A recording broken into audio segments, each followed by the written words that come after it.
Welcome back sa ating channel. Naging mainit nga na talakayan sa mundo ng social media. Tuloy na ang bitay ni Lisa Tanas ayon sa opisyal na pahayag mula sa korte sa US. Itinakda na ang kanyang execution date sa susunod na araw matapos ang matagal na paglilitis. Wala nang lusot ang Queen of Pulburon at hindi na rin pinayagan ang anumang apila para mapagaan ang kanyang sentensya.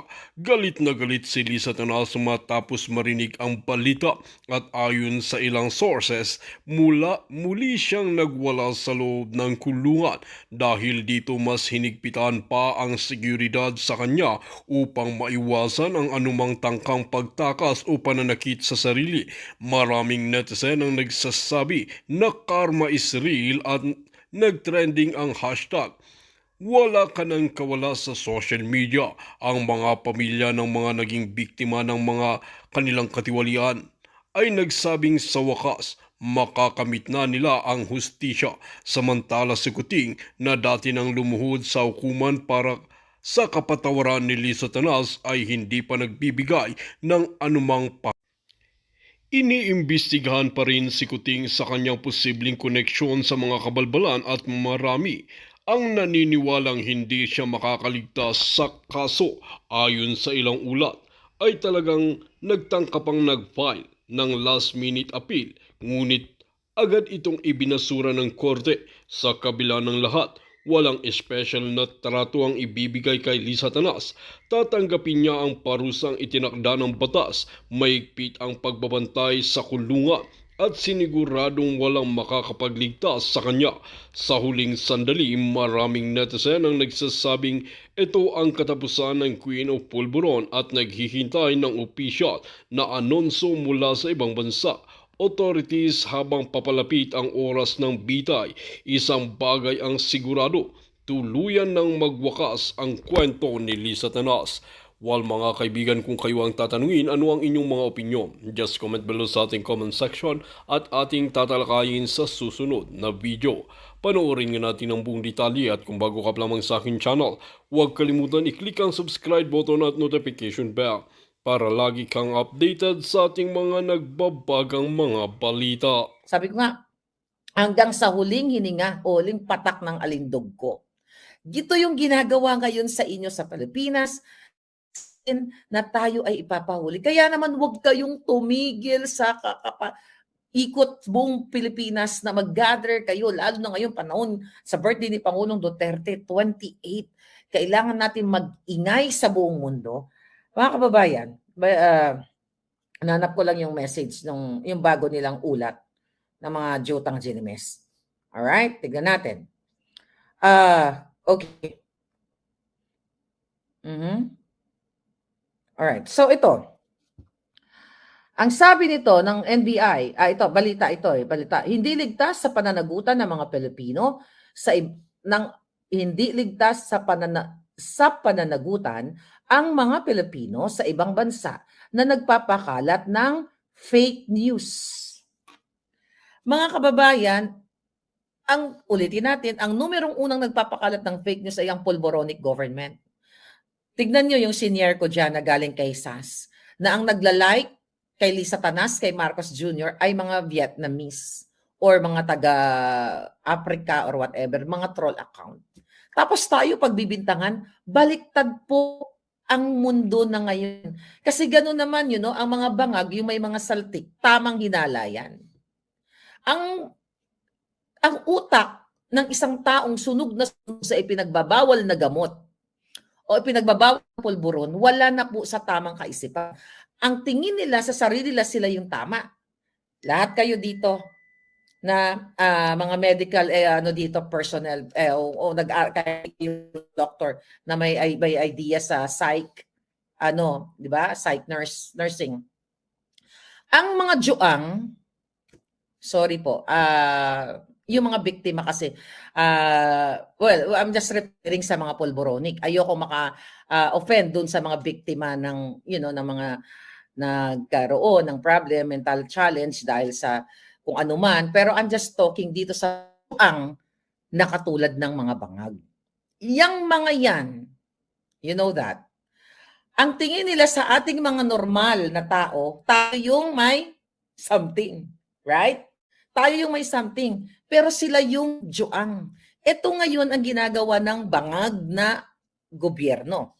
Ang sabi nito ni Santiago ng NBI na tinatakot-takot ang lecheng ito.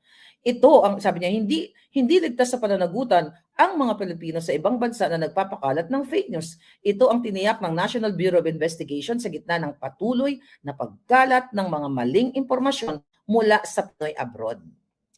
Imagine nyo, abala itong mga buwaka ng inang ito sa kahahanting sa Pilipino all over the world para daw panagutin sa fake news. Ang daming krimen single day sa Pilipinas. Yung mga kinasangkutan ng mga politikong kawatan, yung mga krimen, prostitusyon, yung name it, lahat na. Alam nyo na yun kung ano yung mga krimen na nangyayari sa Pilipinas.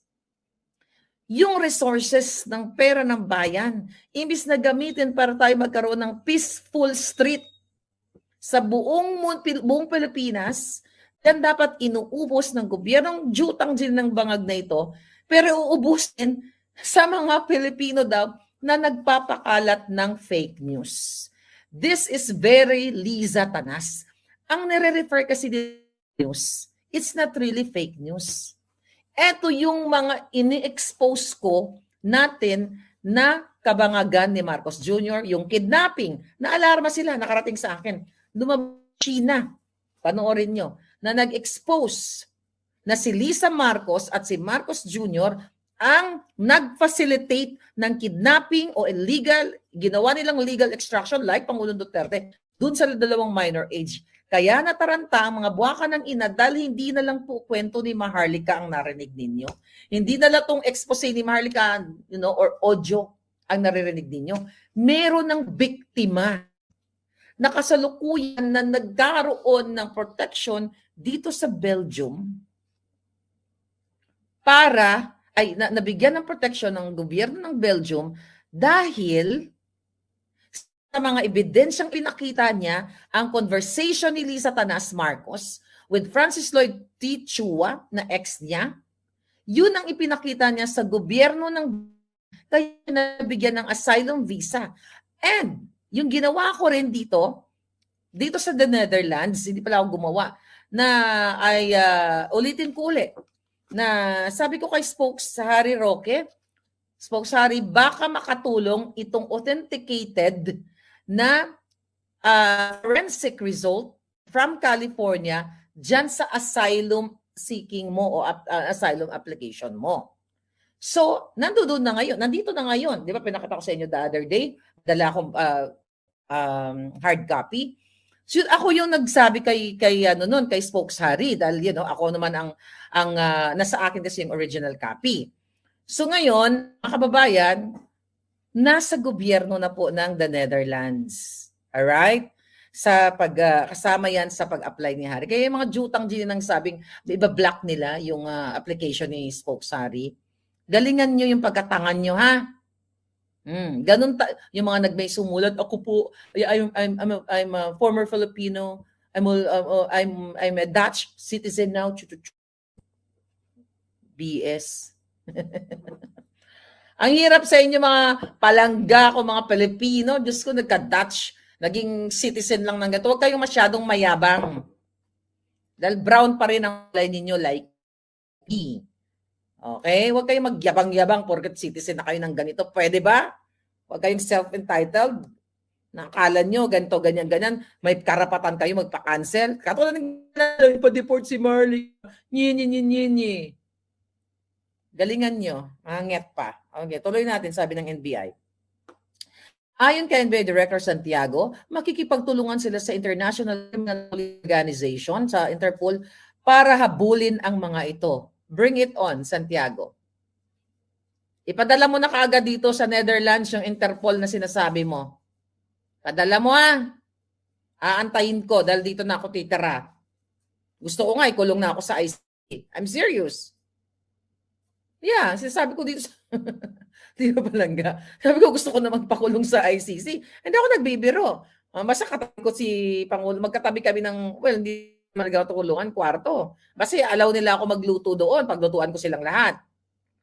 Paglutuan ko si Pangulo Duterte ng tinolang manok na may tanglad. That's very, Bisaya na recipe. May kamunggay, kagkapayas. No, kaya huwag ako na ha? Akala nyo tatakot ako, magpakulong na ako sa ICC, hindi ako nagbibiro. Pakulong na ako dyan sa ICC, basta doon magkatapat yung kwarto namin ni PRRD para hingi ako ng advice sa mga kalokohan niya. Yung mga sense of humor niya, gusto kong mahawa. Kasi masarap kausap si PRRD, di ba? Kwento ko siya, kukunin ko na yung autobiography niya. Susulat na ako ng book ngayon habang nandoon ako. Anyway, sabi ng mga walang hiyang ito, Polboronic, gayunpaman, aminado si Santiago na may ilang problema ang NBI sa paghahabol ng mga ito dahil sa pagkakaiba ng batas sa dalawang bansa gaya ng libel na itunuturing lamang sa Estados Unidos na civil case. Alam mo, this is pure intimidation sa atin. Kaya wag po kayong matakot.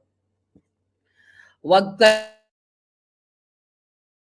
aking email ha. Yung mga sa tingin nyo hinaharas kayo, I will give you advice. Ayan yung email ko. Maharlika Network at Proton Mail. Okay? Pag may mga intimidation sa inyo ngayon, at nawala a catch. Okay?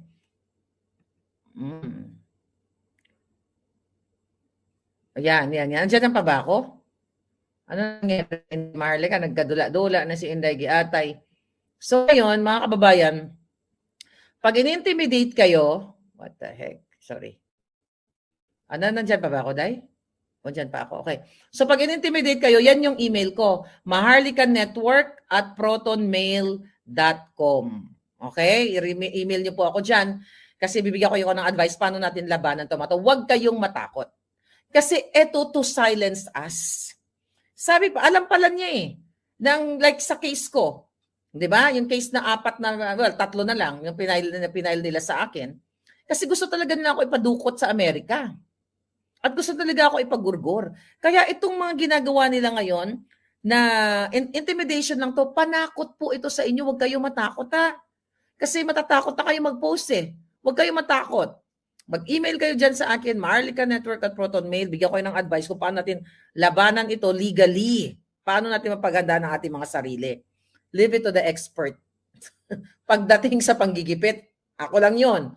Ako lang ang vlogger na ginipit nila so far na ginastusan ng milyon-milyon na pera pondo ng bayan dito sa Amerika para patahimikin ako. And they're not gonna win. Over my alindog. They're not gonna win. Lalaban tayo man at para sa katotohanan. Sabi ng hunghang, sa ganitong pagkakataon niya ay sisilipin ng NBI kung pwedeng pumasok ang mga insidente ng sedition na parehong krimen dito sa Pilipinas at sa Amerika. Ako yun. Di ba sabi, papayal daw ako ng inciting to sedition? Julul. Yun ang gusto nilang, yun ang gusto nilang mangyari, mga kababayan. Ako yun, sabi niya, bagamat inirespeto ng NBI, ang freedom of speech, freedom of expression, ay may hangganan din naman. Alam mo, kayo dyan, ikaw Santiagong Jul, tumanda ko na. Sabay, sanay ka namang gumurgur ng buhay pumapatay ng tao, di ba? Sharpshooter. Ano yan nagbumabaril talaga ng bonggam-bongga. Wala na naman laban-laban ni Maharlika sa mga sanay ng gumurgur ng tao. Ako, nagurgur ko lang, lamok. Di ba, nakamukha ni Lisa na butod na butod yung dugo. Di ba, kung ang lamok, butod na butod yung dugo sa kasisip-sip ng Satanas, punong-puno yung kanyang tiyan sa kasisip-sip ng pera ng bayan. So, I advise you, wag po kayong dito sa mga palabas na ito, sa mga balitang ito. Ito ay purely intimidation and message sa ating lahat na wag nating i-post ang kabangagan ni Marcos Jr. Ito po ay diktadurya kadiliman na matatakot tayo na magkomentaryo o mag-react. Kaya nga nakakatawa itong mga dilawan na lumalaban noon sa Marcos, anti-Marcos, na katulad nila de Lima, ito ay Ontiveros, sila Robredo, ito mga dilawan, Kiko Matching, na ito ay diktadurya na, ito ganyan nga, kadiliman na, pero ngayon tahimik sila.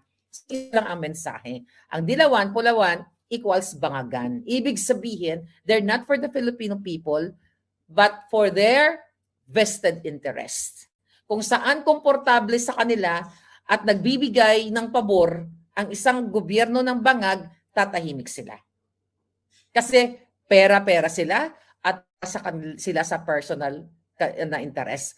Kasi, mga palangga, gusto ko lang i-reiterate sa inyo na ang Maharlika ay hindi politiko. Hindi ako marunong maglaro na kung sinong nakaupo, sinong malapit sa luwag, sa sandok, sa ulan, magkakapera. Dahil nakita nyo naman, malalaking tao po ang lumapit sa akin nung ako ay nandyan sa Pilipinas. Nag-elbow to elbow, marami yan. Yun ang iba, hindi yun nakikita, mga private meeting. Para magpalakas kay Lisa Tanas. Para ilapit ko kay Lisa Tanas. Kung pera lang ang gusto ni Maharlika, tangay na, wala na tayo ngayon sa pakikipaglaban natin. Anti-Duterte na rin ako ngayon. Kasi you have to defend the kaletsyan eh. Katulad ng iba dyan, mga dugyot nilang, iba pa, appointee ni Pangulong Duterte.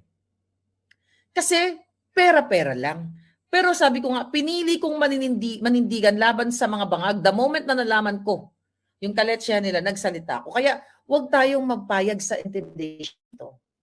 Huwag tayong pumayag na tatakutin tayo ng isang Lisa Tanas na ginagamit ang pondo ng bayan para mag-party-party sa Amerika at minalas-malas, may nategi na kasama nila sa kanilang entourage, then questionable pa rin hanggang ngayon at inaantay natin ang report from the Beverly Hills Police kung mabigyan tayo ng public information tungkol sa investigation o kung ano nangyari doon.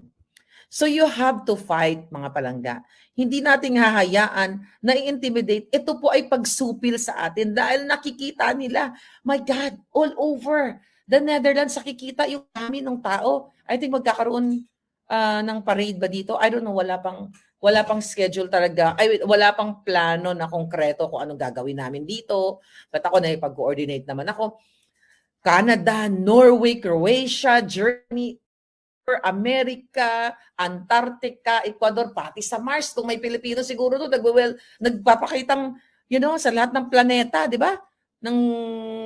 Kung saan may Pilipino, talagang nagpapakita ng kanilang suporta kay Pangulong Duterte. When you support someone, hindi yan kayang bilhin eh. Kasi sabi ko nga, nararamdaman yan dito sa puso. Yung mga Pilipino kahapon dito, ramdam mo yung kanilang pagod, hirap, masakit ang tiil, katulad ko kahapon. Di ba? Ang iba, nirarayuma. Anong sabi sa akin? Miss Maharlika, yung gano'n, may si tita. Masakit, nagkiang-kiang pa nga si tita. Sabi Ilongga, sabi niya, nagkiang-kiang yung word niya. Nagkiang ko, pero alam ko nandito ka, tsaka supportan ko si PRRD. Sabi nagbinulungan pa nga ako. Hindi ka pa pwedeng pumasok doon. Sabi yan ng ganun. At may CPRD, sabi ko. Tao talaga, sabi ko naman, tita, papasok ako doon. Hindi gusto mong ma-technical tayo ng bonggang-bongga. So, yung love ng tao talaga, iba. You have to attend para ma-feel nyo. Kaya kami dito, sa aking mga Navy SEAL from Antarctica, narentahan ko to from Antarctica. Hindi sila mula Amerika or Pilipinas. Galing sila sa Antarctica. Nirentahan ko ng ang binayad ko sa kanila is ito, Kubina. Kubina.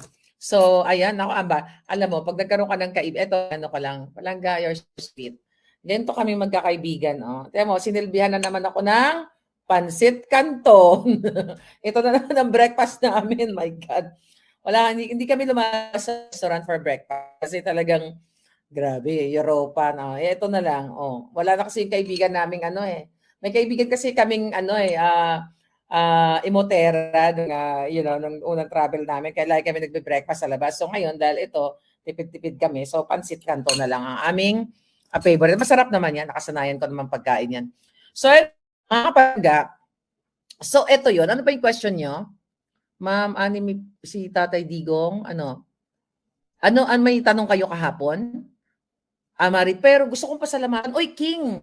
Yung si King, nag-vlog doon, sabi niya sa akin, Miss Marlica, ako yung nakaka-capture kay Maris Umali nung inano niya si ES Midaldea. Ako yun. Oy, King, thank you. At basta ang dami nyo. Sorry kung isa-isang pasalamatan, but I love you guys. Talagang kinere-kere yung alindog ko. Yung iba doon, talagang nagyakap pa talaga kami. Pero alam nyo, ako naman, hindi naman tayo katulad ng mga Marcos ba na akala nila sila Diyos at hindi mo mahawakan. Cowboy ako. Sabi ko sa mga kaibigan ko, wala lang kasi kaming sasakyan, so nag-Uber kami. Siyempre, I have to take care of myself. Dahil baka may padala in-extract nila ako eh. Yung mga hindi nakapagpa-picture sa akin, ito sisihin nyo itong mga Navy SEAL ko. Sila yung nag-extract sa akin, ayoko pa umuwi. Bakla, sabi gano'n sa akin, umuwi ka na at baka matira ka ng mga dito, mga wala naman tayo, wala kang bodyguard, ganyan na katulad ng mga ng mga Navy SEAL mo sa California. Pero meron naman akong 2 paligid-ligid, 'di ba? Sabi niya, extract na kita. Gusto ko pa magpa-picture. Medyo hapon na rin. Gusto ko talaga. So, in-extract nila ako ng bonggang-bongga. Pero makikita pa naman tayo eh. Nandito lang naman ako sa Netherlands, Panga. O, di ba? And thank you, may mga kaibigan ka nagmamahal sa'yo at talagang nakakataba ng puso. The same thing na pagmamahal kay Inday, at least man lang nakita ko yung talagang suporta kay Vice President Sara at kay PRRD. So nakakataba ng, alam mo, sabi ko nga sa kanila, hindi kami nagsisi na nag-fly kami from America kasi historic to mga palangga. Very historical itong nangyayari ngayon sa kay Pangulong Duterte. Parte tayo ng history. Na imagine mo, pagising nyo bukas, si Bangag, na over-D na. Hi, Remy, you're there. Ayun pala yung sinasabi ko, kaibigan, nagpakita. Wala na kasi kaming Amex eh. Wala na kasi kaming Amex na unlimited Amex, kaya hindi kami makapag-breakfast. Baka naman dyan. Ayan, nagpakita yung kaibigan namin na bonggang-bongga. Yung kaibigan namin yan, ate, mag-breakfast tayo. Bibili tayo. Tapos yung isang tinapay, kunyari isa lang, bibili niya 10. Kaloka yan eh. Anyway, yes, very organic talaga. Hi, Belle. Alam ko baka magselos naman ng isa dyan. At sama natin si Letlet. Although di naman nanonood yung mga bisi-bisihan. Ngayon sila. Okay. Lumabas na sabi daw, ano daw? Palangga, lumabas sa balita. Langga, lumabas sa balita. Ang sabi daw si VP Sara na mag-resign daw si Marcos, hindi naman si Inday VP nagsabi. Sabi ni Joy, okay, I will answer that. Okay? Thank you, Joy. Okay. Tinwist na naman nila yung balita. Commander Aguila, mamaya magkita tayo. Ayan, si Commander Aguila, magkita. Text kita Palangga after ko magyaw-yaw. So, okay. Kikwento ko yung konteksto noon ha. Ang konteksto noon, nagsisigaw yung mga tao. Marcos bangag. Marcos bangag. Marcos resign. O ano sabi ni Inday doon? Hindi ako nagsabi niyan. Kayo nagsabi niyan. Alright? Ngayon, may sinabi doon si Inday tungkol sa pagpupulburon. Ang eksakto sinabi ni Inday, at hanapin ko lang, I think nandito yon. Excuse mo. Ang sinabi ng ating Inday ng buhay ko, kaya mo, talagang gusto talaga tayo. Ang dami mga mga gusto talagang gumurgor sa atin, ha? Sabi exactly na sinabi niya. Okay, ito. Yung mga sinasabi ni Inday, yung tungkol kay, ito pala yung isa sa mga sinasabi ni Inday. Ano ba ang pwedeng gawin natin? Ang pwede natin gawin ay i-demand natin o pauwiin natin si Pangulong Duterte sa Pilipinas. Sa mga araw na nandoon siya sa ICC, sabi ni Inday, paulit-ulit niyang sinasabi, kailan mo ako ilalabas dito? Dahil darating ang eleksyon, mayor pa ako ng syudad ng Davao. Sabi ni PRRD. Ngayon sabi ni Inday, yung kagustuhan mo na umuwi, yan din yung katapusan ng buhay mo. Di ba sinabi ni Inday yun? Yeah.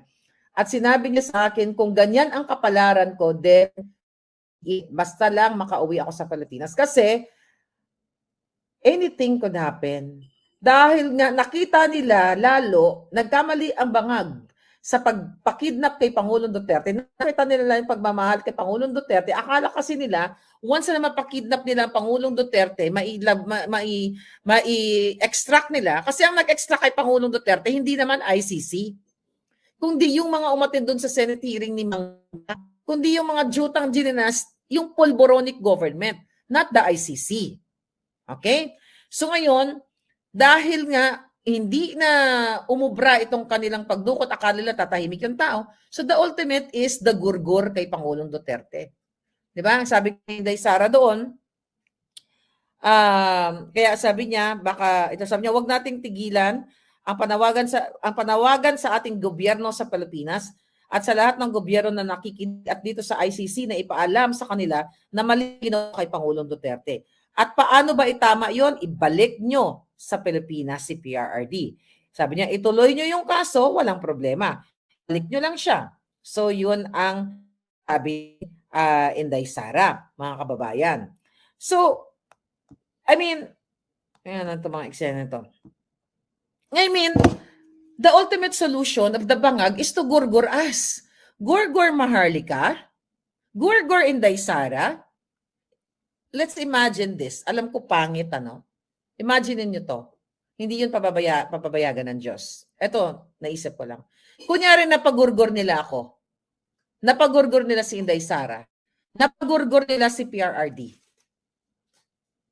Do you think tatahimik ang taong bayan? Wag na lang ako. Baka naman sabihin niyo pamilya Duterte ako. Wag na lang ako. Pero kasi ako yung linggana. Ako yung kasi yung isa sa mga kampana. Di ba? Isa ako sa kampana na ayaw tumigil sa pag-expose. At ito exactly ang gusto nilang gawin, mga kababayan. Patahimikin tayong lahat. Sabi ko nga, ang dami kong mga friends na minsan nag-alala din sa akin, no? Pero itong mga to, eto bilib ko dito sa kasama ko. Sabi sa akin, bakla, nabasa ko yung Interpol. Sabi niya, pag inano ka ng Pilipinas, sabi gano'n sa akin, sasamahan kita sa kulungan. Sabi ko, hindi ako makukulong ng mga yan. Sabi ko sa kanya, basta no matter what. Sabi niya, tapos sabi niya, pero totoo, diba? Sabi niya gano'n. Sabi mo, mayroong, tawag dito sa LA? Sa LA dito? Ano yun? Military base. Oo. Sabi nito sa akin, hanapin mo nga yung military base. Oo, sabi niya, isasama kita just in case. Sabi ko, paano yun? Hindi mo naman ako kamag-anak or what? Sabi niya, hindi, sasama kita sa loob ng military base. Sabi niya, ililigtas kita, whatever. Which is, natutuwa ako. Na itong mga palangga ko, willing ako damayan sa hirap at ginhawa. Katulad ng ginagawa nyo pagdamay kay Pangulo. Willing kayong bus, sumakit ang mga tiil nyo, di ba, mahilo kayo sa travel, but you're showing support sa Pangulong Duterte. Like kong sinasabi, this is not only about Pangulong Duterte. This is about sa lahat natin sa Pilipinas, lahat ng Pilipino na dinodobo ng pamilyang bangag at ang kanilang mga kasabwat. Hindi magpapatinag. Hindi tayo titigil. Kaya huwag kayong tumigil sa Los Angeles, merong sa 28. Hindi ko pa alam, hindi ko pa na-check schedule, pero huwag tayong tumigil. Sabi nga ni Kitty, natuwa ako sa batang ito at nagsalita na siya publicly. Kalimutan magpahinga, matulog, kumain, pero huwag tayong tumigil. Dili mag-undang, huwag tumigil sa pakikipaglaban. Yan ang gagawin natin, mga palangga. So, yes, I don't know bakit kaya tuloy-tuloy naman siguro ako. Ayan. Kasi, okay. Huwag tayong tumigil. Gusto natin pasalamatan ang ating mga palangga, ha?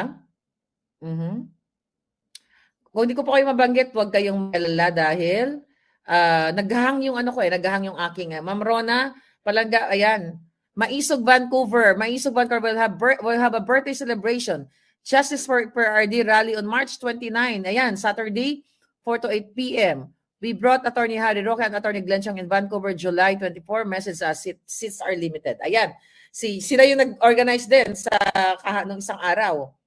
Kahapon, dyan sa Vancouver. Si Sandra, ayan, message po kayo. Expose natin later on.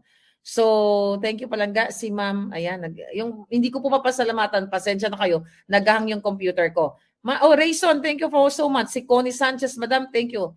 Vote Street, PDP Laban, SDD, Amy, Rona Beth, alright. Hindi ko, sorry po For Ma'am Raga, Duchess, pasensya na. Kung hindi ko yung mamabanggit, but from the bottom of my heart, gahang po yung ating Cam Ilocano, Ibangag, Ukina Marin, sabi ni Kampong Chicken. Bring home, Glenn. Yan, sorry, hindi ko yung pasalamatan lahat palang pero from the bottom of my heart, thank you so much. Nagahang talaga, hindi ko alam, putol-putol yata ako dyan. But ganun pa man, tuloy-tuloy po yung vlog natin. Mamaya, hindi ko pa alam yung schedule ko, but I'll be here in The Hague. Nandito lang ako. Jethro, thank you so much. Annalina, Karen,